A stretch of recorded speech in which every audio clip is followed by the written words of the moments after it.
Welcome to my naturally sweetened life. Let's make a naturally sweetened vanilla pudding. The first thing you'll need is whole milk. Next is cornstarch.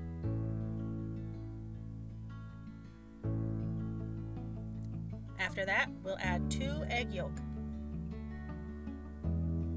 maple syrup,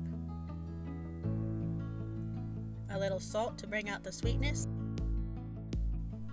Stir all of the ingredients together, making sure that the cornstarch is dissolved and the eggs are incorporated. Turn on the heat to medium-high and park yourself by the stove. Whisk continuously. It is so easy for homemade pudding to scorch on the stove.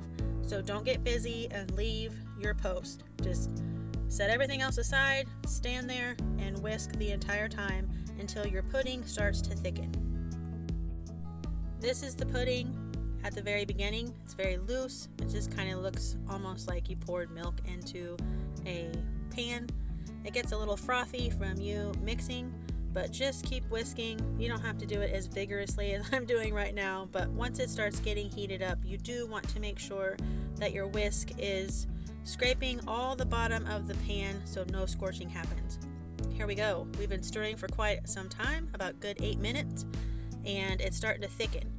You will notice that the pudding leaves what is called a trace. It's almost like when you're making soap. When you stir around with the whisk, you can see that the lines kind of stay in the pudding as you're stirring. That means that we are just about there, and it's thick enough that we can take it off the heat and start on the next step. Turn off the heat and take your pudding completely off of the burner so there's no more heat involved from the stove.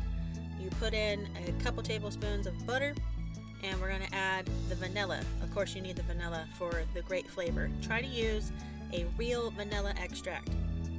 You stir those in until the butter is completely melted. And then now I have a trick that I kind of accidentally came up with.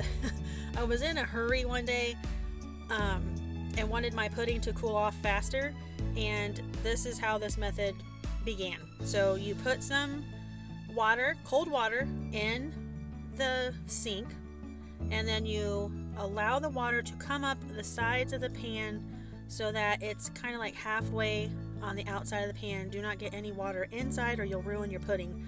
But you just stir. As you can, I think you can see in the video that there's steam coming off of the pudding, and the more you stir, the more steam comes out and it begins to cool. This takes about 5 minutes. By doing this step of stirring and letting it cool in the water bath, it will not form the little skin or film on top of your pudding once it cools. Now that it's room temperature, lukewarm, you can scrape it into the container that you want to put it in to store it in the refrigerator. You need to store your pudding in the refrigerator for at least 4 hours, or at best overnight. Okay, I'm going to show you putting it into a serving size bowl. There's no skin or film on top. It's nice and creamy and delicious. Come over to mynaturallysweetenedlife.com to get the full printable recipe. And thanks for watching. I'll talk to you later.